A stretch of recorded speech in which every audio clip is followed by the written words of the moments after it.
मुद्दा इजराइल का है। युद्ध रोज इजराइल लड़ रहा है, लेकिन आज क्या नया है आपको अपडेटेड खबर ही डेली बताते हैं।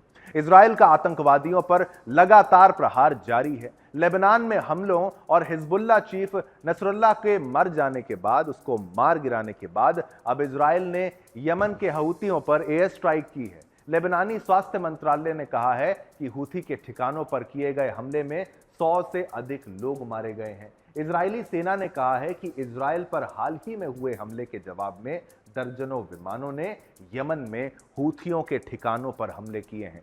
सेना ने कहा है कि उसने होदेदे शहर में बिजली संयंत्रों और समुद्री बंदरगाहों सुविधाओं को निशाना बनाया है। हूथियों ने बेन गुरियन हवाई अड्डे पर बैलिस्टिक मिसाइल से हमला किया था। यह हमला तब हुआ था जब इजराइल के प्रधानमंत्री बेंजामिन नेतन्याहू वहां पहुंच रहे थे। इजराइल ने एक बार फिर से दिखा दिया कि वह आतंकवाद को जड़ से खत्म करने के लिए प्रतिबद्ध है। हूथी आतंकवादी समूह के ठिकानों पर बड़े पैमाने पर टारगेटेड एयर स्ट्राइक्स करके इजराइल ने अपनी कड़ी नीति का परिचय दिया है। इन हवाई हमलों का मकसद साफ है और वो ये कि आतंकवादियों को उनके ही घर में घुसकर मार डालना। ये बात तो साफ है कि हिजबुल्लाह के चीफ की मौत के बाद से ही आतंकियों में आप देखिए इजराइल की दहशत है। क्या पता अगला नंबर किसका हो। यह हवाई हमला उस समय हुआ है जब हिजबुल्लाह के कुख्यात चीफ की मौत की खबर फैल रही है। इजराइल ने यह साफ कर दिया है कि हिजबुल्लाह, हूथी या कोई भी अन्य आतंकी संगठन हो वो बच नहीं सकता। हमारे निशाने सटीक हैं और चाहे कितने भी भीतर बैठे हों, कहीं भी छुपे हों, आप सिविलियन एरिया में भी हैं तो अंतर्राष्ट्रीय कानूनों का पालन करते हुए भी आपकी उस बिल्डिंग को नेस्तो नाबूद कर दिया जाएगा और आपको मिटा दिया जाएगा। हिजबुल्लाह का नेतृत्व अब धराशायी हो चुका है और इजराइल का अगला कदम इन संगठनों को पूरी तरह से खत्म करने का है। इजराइल का स्पष्ट संदेश है, जो भी आतंकवाद का समर्थन करेगा या इसमें शामिल होगा उसका अंजाम बहुत बुरा होगा। हूथी, हिजबुल्लाह और उनके समर्थक देशों को समझ लेना चाहिए कि इजराइल की धरती पर शांति तभी होगी जब इन आतंकी नेटवर्क्स का पूरी तरीके से सफाया हो जाएगा। इजराइल के प्रधानमंत्री ने बार बार कहा है कि उनका देश किसी भी हमले का जवाब पूरी ताकत से देगा और ये हवाई हमले उसी रणनीति का हिस्सा नजर आ रहे हैं। हूथी और हिजबुल्लाह जैसे संगठनों को समर्थन देने वाले देशों को अब समझ जाना चाहिए कि इजराइल अब सिर्फ जवाबी कार्रवाई नहीं कर रहा, बल्कि वह आतंकवाद को पूरी तरीके से खत्म करने की योजना पर काम कर रहा है। हिजबुल्लाह के चीफ की मौत पर हूथियों पर हवाई हमले दिखाते हैं कि इजराइल आतंकवादियों को अब छुपने का कोई मौका नहीं देगा। वैसे देखा जाए तो इजराइल का यह अभियान केवल एक देश की सुरक्षा के लिए नहीं, बल्कि पूरे विश्व को आतंकवाद से मुक्त करने का है। इजराइल ने एक बार फिर साबित किया है कि वह आतंकवाद को बर्दाश्त नहीं करेगा। हूथियों पर किए गए ताज़ा हवाई हमले आतंकवादियों के लिए एक कड़ा संदेश हैं। जो इजराइल के खिलाफ खड़ा होगा वह मिट जाएगा। दुनिया को यह समझना होगा कि इजराइल का यह संघर्ष केवल उसकी सीमाओं की रक्षा के लिए नहीं है, बल्कि मानवता की रक्षा के लिए भी है।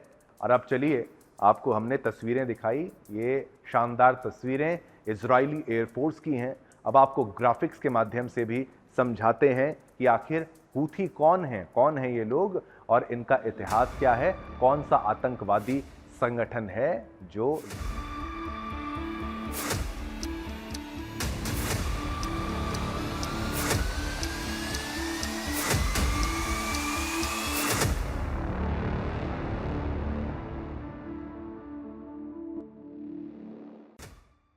चलिए अब आपको ग्राफिक्स के माध्यम से समझाते हैं कि हूथी विद्रोही समूह क्या है, इसकी स्थापना कब हुई, कैसे हुई और क्या कारण रहे कि ये इतना कुख्यात हो चुका है।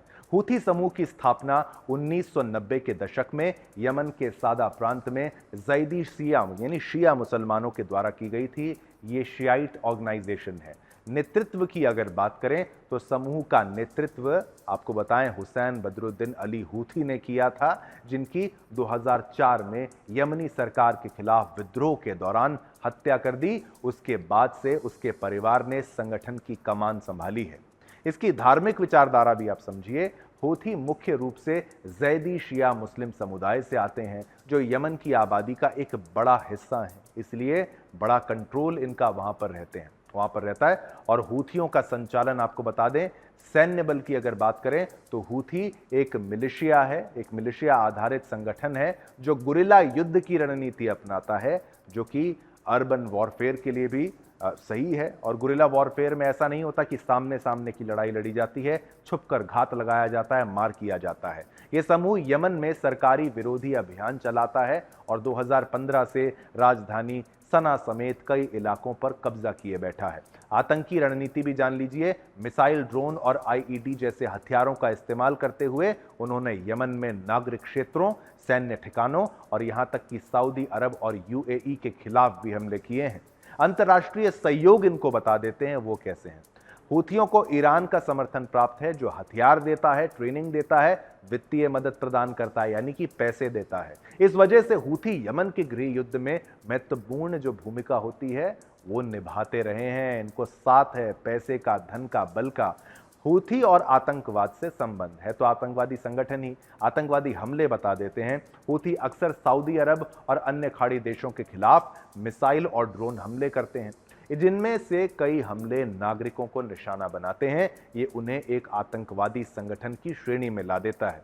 अंतर्राष्ट्रीय प्रतिक्रिया भी आपको बता देते हैं। संयुक्त राष्ट्र और अमेरिका समेत कई देशों ने हूथियों को आतंकवादी संगठन घोषित करने की मांग की है। हालांकि उनका यह दर्जा आधिकारिक तौर पर अभी तय नहीं हो पाया है कि भाई ये आतंकवादी संगठन, लेकिन जग जानता है कि ये क्या है।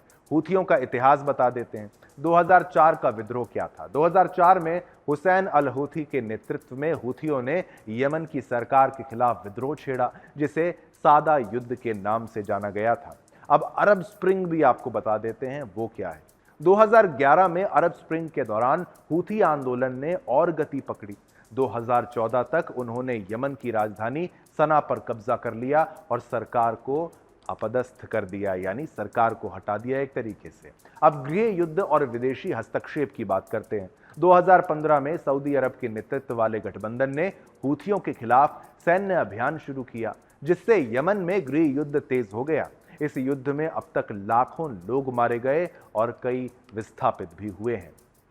हूथियों के इतिहास में ग्राफिक्स में और समझिए कि इनका उद्देश्य क्या है और क्यों इसको इजराइल मार गिराएगा। राजनीतिक नियंत्रण। हूथी यमन में अपनी राजनीतिक सत्ता स्थापित करना चाहते हैं, विशेष रूप से शिया विचारधारा के तहत, और ये खुद को रहनुमा बताने का प्रयास कर रहे हैं। ईरानी प्रभाव क्या है। हूथियों को ईरान का समर्थन प्राप्त है, जिससे ये माना जाता है कि हूथी समूह ईरानी राजनीतिक और क्षेत्रीय हितों के प्रतिनिधि हैं। ईरान इनका साथ देता है, साथ निभाता है। तो साथ निभाना साथिया का चल रहा है इनका, जो उसमें अब खामिनेई का नंबर अगला हो सकता है।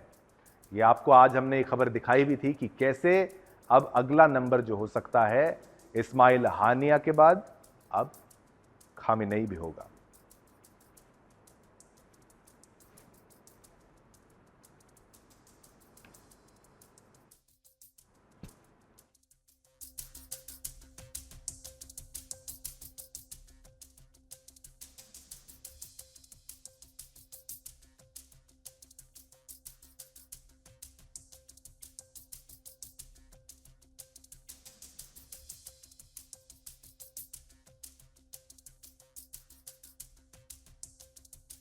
आपको बताया, एक बड़ी खबर का रुख कर लेते हैं। इसी के बीच में आपको बता दें, प्रधानमंत्री नरेंद्र मोदी ने किससे बात करी है, क्या बात की है, ये लीजिए आपकी टीवी स्क्रीन पर, ये ग्राफिक्स के माध्यम से जानिए। पीएम मोदी ने बात कर ली है बेंजामिन नेतन्याहू से फोन पर और कहा है कि आतंकवाद का हमारे विश्व में कोई स्थान नहीं, क्षेत्रीय तनाव को रोकना और सभी बंधकों की सुरक्षित रिहाई सुनिश्चित करना महत्वपूर्ण है। भारत शांति और स्थिरता की शीघ्र बहाली के प्रयासों का समर्थन करने के लिए प्रतिबद्ध है। लीजिए, जो इंडो इजराइल की दोस्ती है उसमें एक नया अध्याय जुड़ चुका है। पीएम मोदी ने उस दौर में यह ट्वीट कर डाला, नेतन्याहू का समर्थन कर डाला जब उनको आवश्यकता थी, और सच्चे मित्र की मानिंद इस वक्त पीएम मोदी और बेंजामिन नेतन्याहू की इस तस्वीर के साथ आप समझिए कि पीएम मोदी का ट्वीट और कहना कि हम साथ हैं, एक तरीके से ये संदेश दुनिया भर के कट्टरपंथियों को भी जाता है कि मोदी की नेतन्याहू से फोन पर बातचीत का असर हूथियों पर भी होगा, हमास पर भी होगा और हिजबुल्लाह पर तो होगा ही होगा। एक पोल भी आपको दिखा दें, क्योंकि हमारा कार्यक्रम ऐसा नहीं कि मैं बोलूं, ग्राफिक्स दिखाऊं, बात खत्म हो जाती है। जनता जब तक मत नहीं देती तो जनमत पूरा नहीं होता। हमने प्रश्न पूछा, आतंकवाद को खत्म करेगा इजराइल? 95% लोग कहते हैं हां, 5% लोग कहते हैं ना। बहुमत ये मानता है कि आतंकवाद को खत्म करेगा इजराइल।